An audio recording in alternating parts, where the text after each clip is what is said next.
Welcome to Dreamful Podcast, bedtime stories for slumber.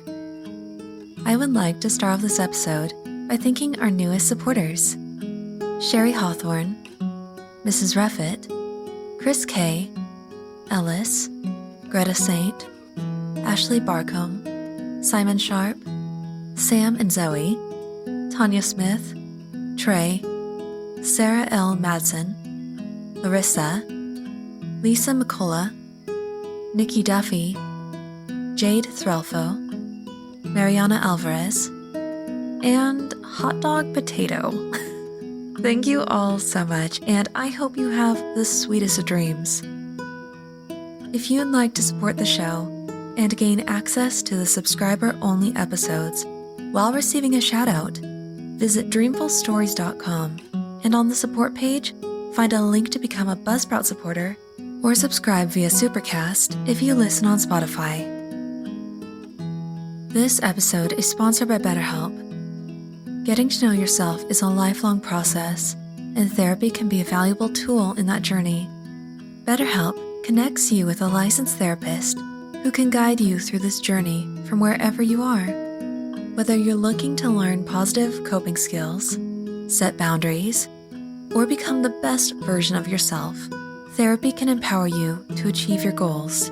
And with BetterHelp, therapy is entirely online, designed to be convenient, flexible, and suited to your schedule. Getting started is easy. Simply fill out a brief questionnaire to get matched with a licensed therapist and switch therapists anytime for no additional charge.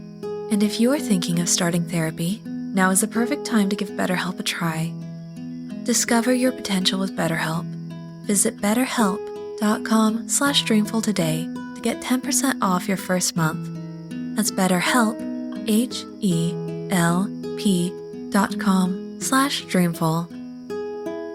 For this episode, I wanted to read a Wikipedia page I post on Instagram asking which one I should read, and Lucy Bugless had the genius yet simple idea to read the Dream Wikipedia page. So, snuggle up in your blankets and have sweet dreams.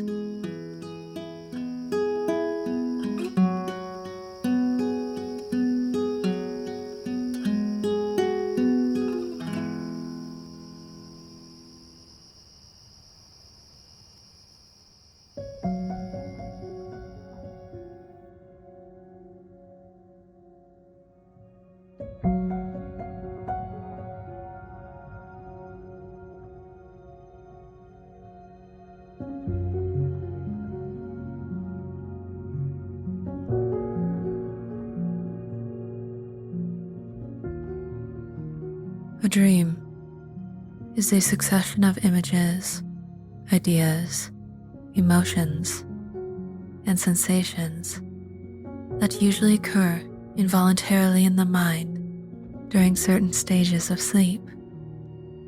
Humans spend about 2 hours dreaming per night, and each dream lasts around 5 to 20 minutes, although the dreamer may perceive the dream as being much longer than this.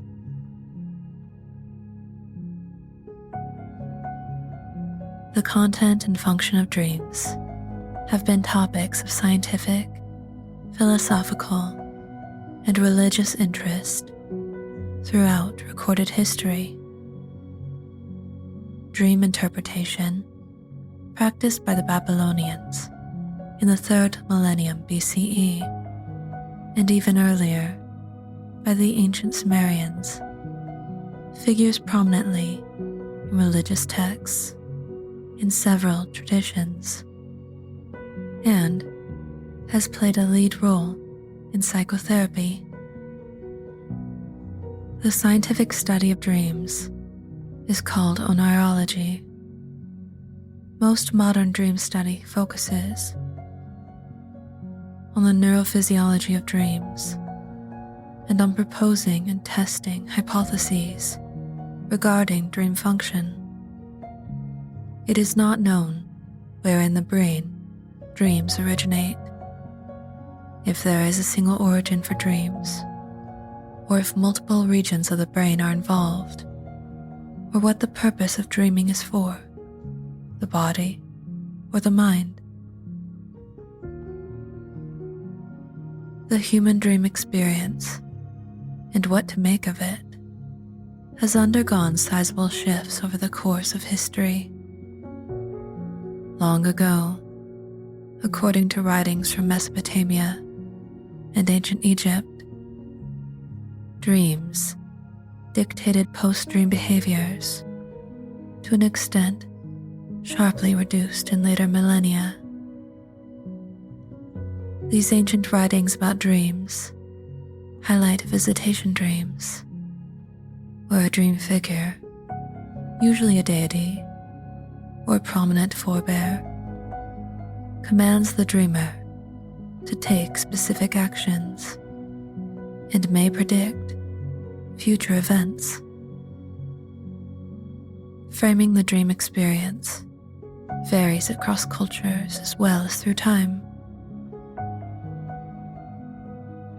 Preserved writings from early Mediterranean civilizations indicate a relatively abrupt change in the subjective dream experience between Bronze Age antiquity and the beginnings of the Classical era.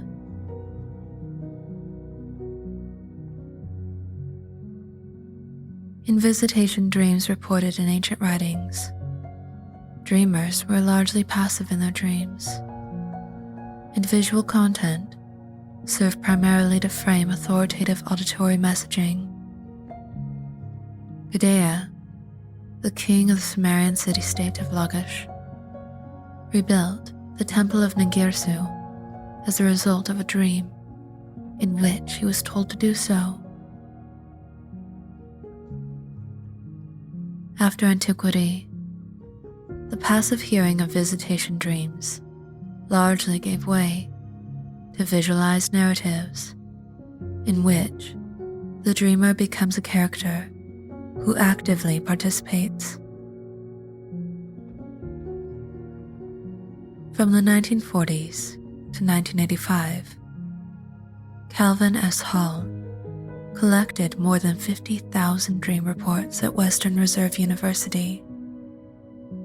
In 1966, Hall and Robert van de Kassel published The Content Analysis of Dreams, in which they outlined a coding system to study 1,000 dream reports from college students.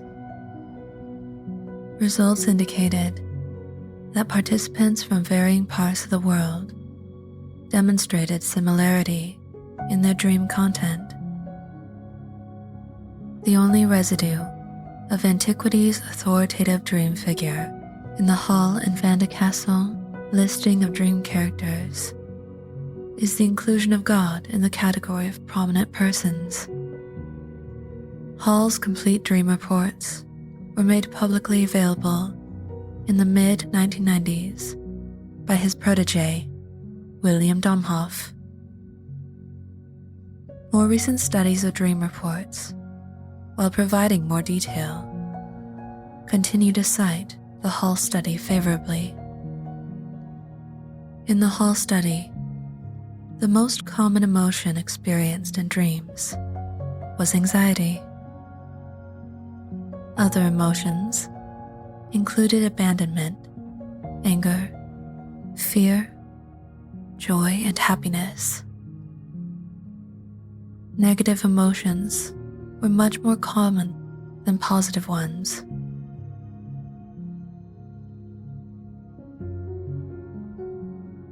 The visual nature of dreams is generally highly phantasmagoric, that is, different locations and objects continuously blend into each other. The visuals, including locations, people, and objects, are generally reflective of a person's memories and experiences. But conversation can take on highly exaggerated and bizarre forms. Some dreams may even tell elaborate stories wherein the dreamer enters entirely new complex worlds and awakes with ideas, thoughts, and feelings never experienced prior to the dream. People who are blind from birth do not have visual dreams. Their dream contents are related to other senses, like hearing, touch, smell, and taste, whichever are present since birth.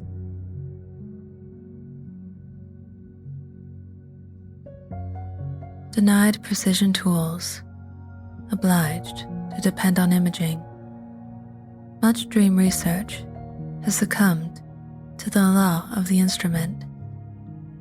Studies detect an increase of blood flow in a specific brain region, and then credit that region with a role in generating dreams.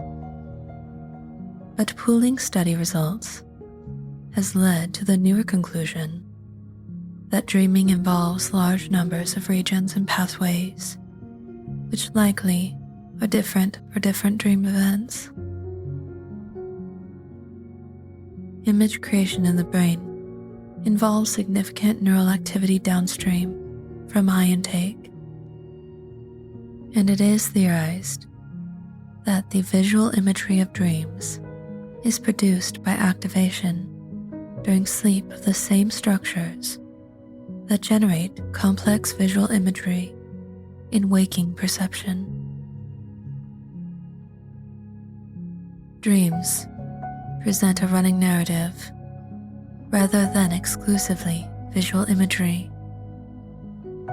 Following their work with split-brain subjects, Zuniga and Ledoux postulated, without attempting to specify the neural mechanisms, a left brain interpreter that seeks to create a plausible narrative from whatever electrochemical signals reach the brain's left hemisphere. Sleep research has determined that some brain regions fully active during waking are, during REM sleep, activated only in a partial or fragmentary way. Drawing on this knowledge, textbook author James W. Collott explains, a dream represents the brain's effort to make sense of sparse and distorted information. The cortex combines this haphazard input with whatever other activity was already occurring and does its best to synthesize a story that makes sense of the information. Neuroscientist Indre Viscontas is even more blunt, calling often bizarre dream content just the result of your interpreter trying to create a story out of random neural signaling.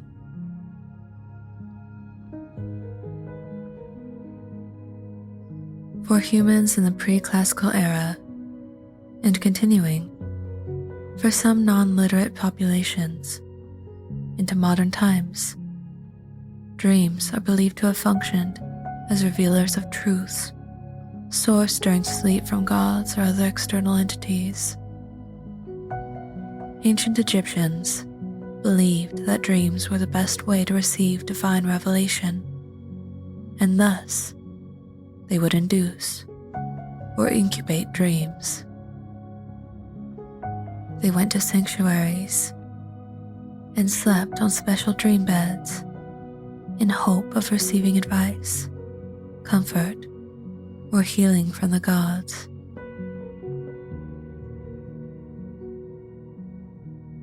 From a Darwinian perspective, dreams would have to fulfill some kind of biological requirement, provide some benefit for natural selection to take place, or at least have no negative impact on fitness.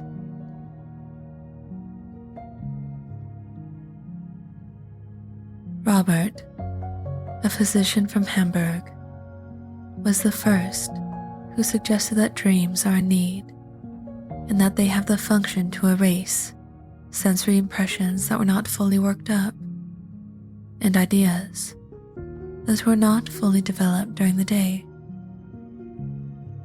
In dreams, incomplete material is either removed, suppressed, or deepened and included into memory.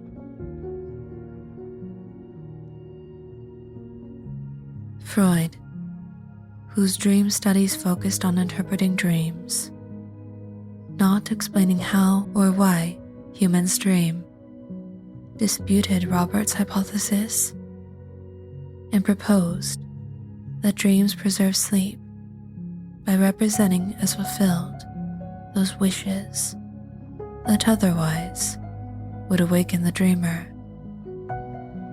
Freud wrote that dreams serve the purpose of prolonging sleep instead of waking up. Dreams are the guardians of sleep and not its disturbers.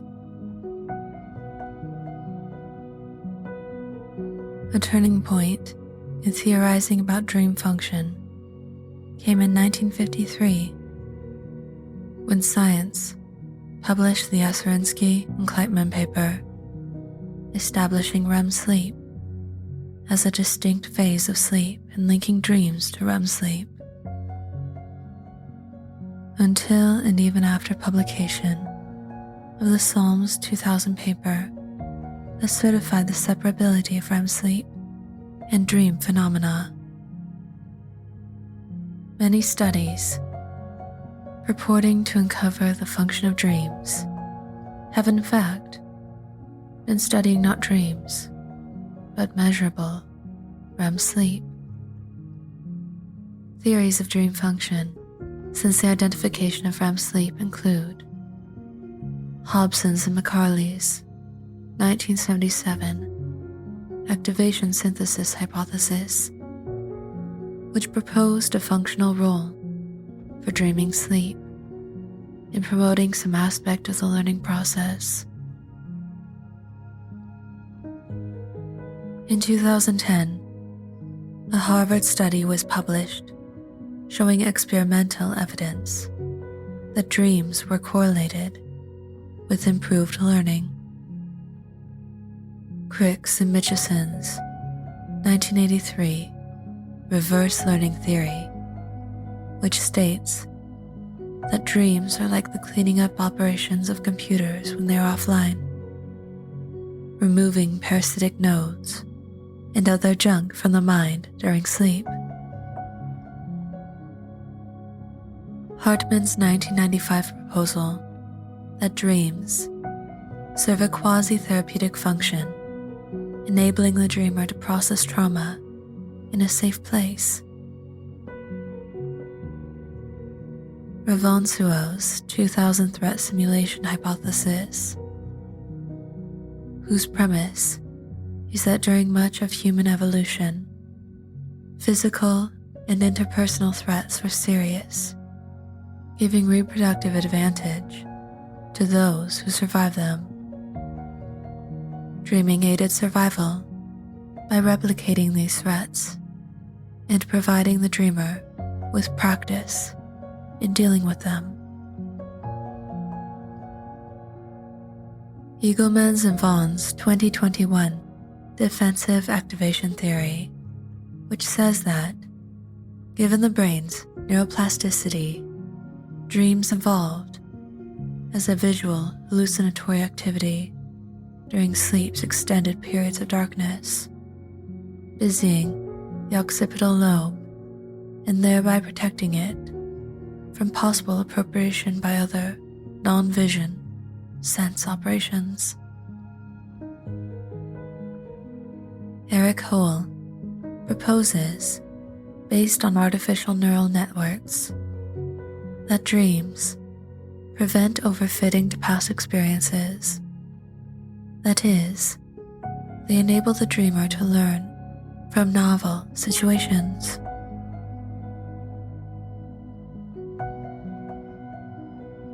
Dreams figure prominently in major world religions.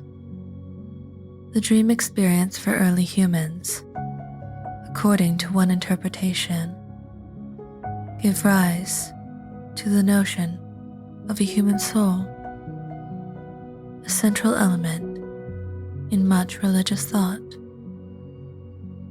J.W. Dunn wrote, "But there can be no reasonable doubt that the idea of a soul must have first arisen in the mind of primitive man as a result of observation of his dreams. Ignorant as he was, he could have come to no other conclusion but that, in dreams, he left his sleeping body in one universe and went wandering off into another.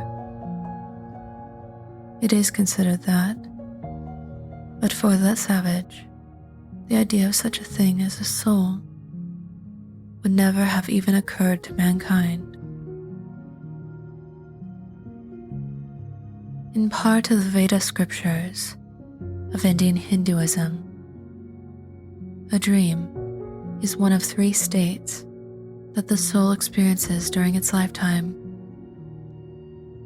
The other 2 states, being the waking state and the sleep state.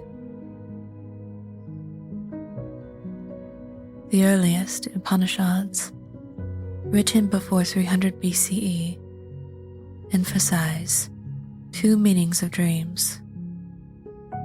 The first says that dreams are merely expressions of inner desires. The second is the belief of the soul leaving the body and being guided until awakened.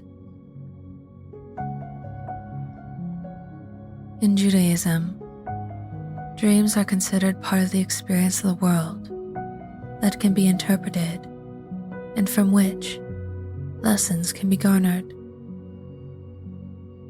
The ancient Hebrews connected their dreams heavily with their religion, though the Hebrews were monotheistic and believed that dreams were the voice of one God alone. Hebrews also differentiated between good dreams from God and bad dreams from evil spirits. The Hebrews, like many other ancient cultures, incubated dreams in order to receive a divine revelation.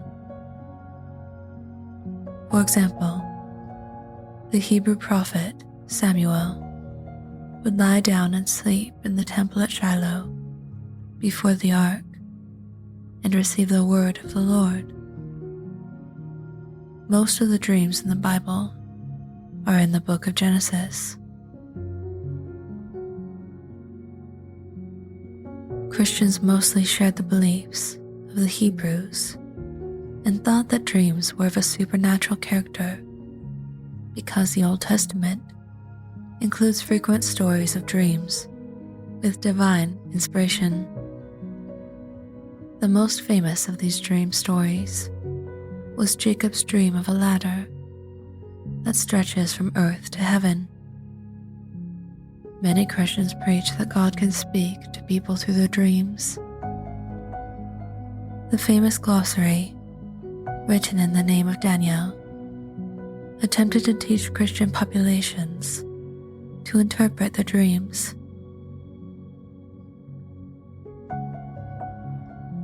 A.N.R. Edgar has researched the role of dreams in Islam. He has argued that dreams play an important role in the history of Islam and the lives of Muslims, since dream interpretation is the only way that Muslims can receive revelations from God since the death of the last prophet Muhammad. According to Edgar, Islam classifies 3 types of dreams.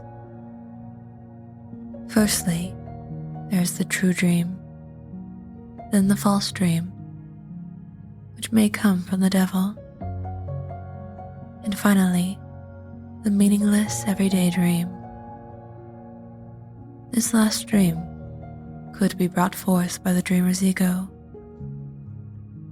or based on what they experienced in the real world.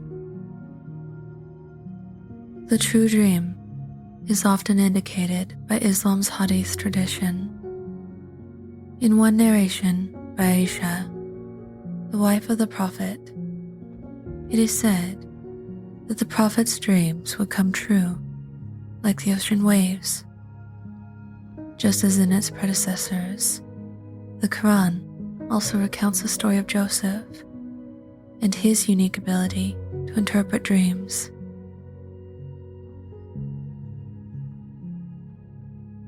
In Buddhism, ideas about dreams are similar to the classical and folk traditions in South Asia. The same dream is sometimes experienced by multiple people, as in the case of the Buddha to be before he is leaving his home. It is described that several of the Buddha's relatives had premonitory dreams preceding this. Some dreams are also seen to transcend time. The Buddha to be has certain dreams that are the same as those of previous Buddhas. In Buddhist literature, dreams often function as a signpost motif to mark certain stages in the life of the main character. In Chinese history, people wrote of two vital aspects of the soul, of which one is freed from the body during slumber to journey in a dream realm, while the other remained in the body. This belief in dream interpretation has been questioned since early times, such as by the philosopher Wang Chong. The Babylonians and Assyrians divided dreams into good, which were sent by the gods, and bad, sent by demons. A surviving collection of dream omens records various dream scenarios, as well as prognostications of what will happen to the person who experiences each dream, apparently based on previous cases. Some list different possible outcomes based on occasions in which people experienced similar dreams with different results. The Greeks shared their beliefs with the Egyptians on how to interpret good and bad dreams, and the idea of incubating dreams. Morpheus, the Greek god of dreams, also sent warnings and prophecies to those who slept at shrines and temples. The earliest Greek beliefs about dreams were that their gods physically visited the dreamers, where they entered through a keyhole, exiting the same way after the divine message was given. Antiphon wrote the first known Greek book on dreams in the 5th century BCE. In that century, other cultures influenced Greeks to develop the belief that souls left the sleeping body. Hippocrates had a simple dream theory. During the day, the soul receives images. During the night, it produces images. Greek philosopher Aristotle believed dreams caused physiological activity. He thought dreams could analyze illness and predict diseases. Marcus Tullius Cicero, for his part, believed that all dreams are produced by thoughts and conversations a dreamer had during the preceding days. Herodotus, in his The Histories, writes, "The visions that occur to us in dreams are, more often than not, the things we have been concerned about during the day."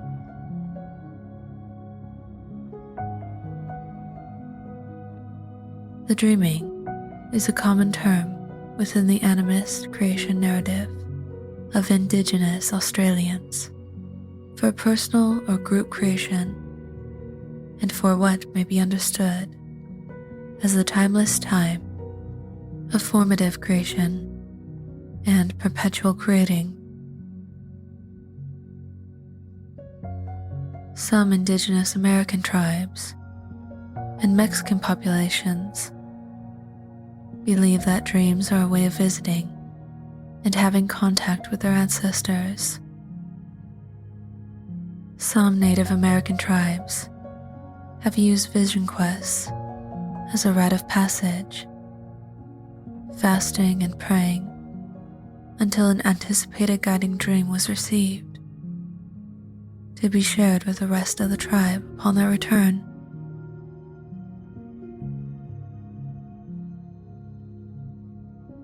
Beginning in the late 19th century, Austrian neurologist Sigmund Freud, founder of psychoanalysis, theorized that dreams reflect the dreamer's unconscious mind, and specifically, that dream content is shaped by unconscious wish fulfillment.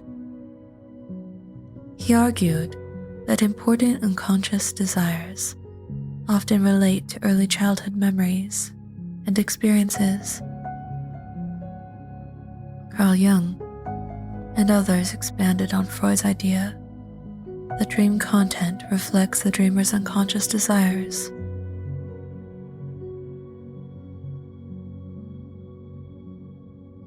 Dream interpretation can be a result of subjective ideas and experiences. One study found that most people believe that their dreams reveal meaningful hidden truths. According to surveys, it is common for people to feel their dreams are predicting subsequent life events.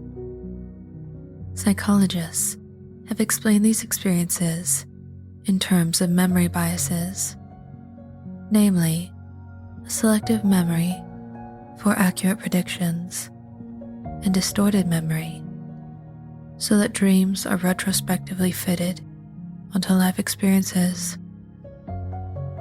The multifaceted nature of dreams makes it easy to find connections between dream content and real events. The term vertical dream has been used to indicate dreams that reveal or contain truths not yet known to the dreamer, whether future events or secrets.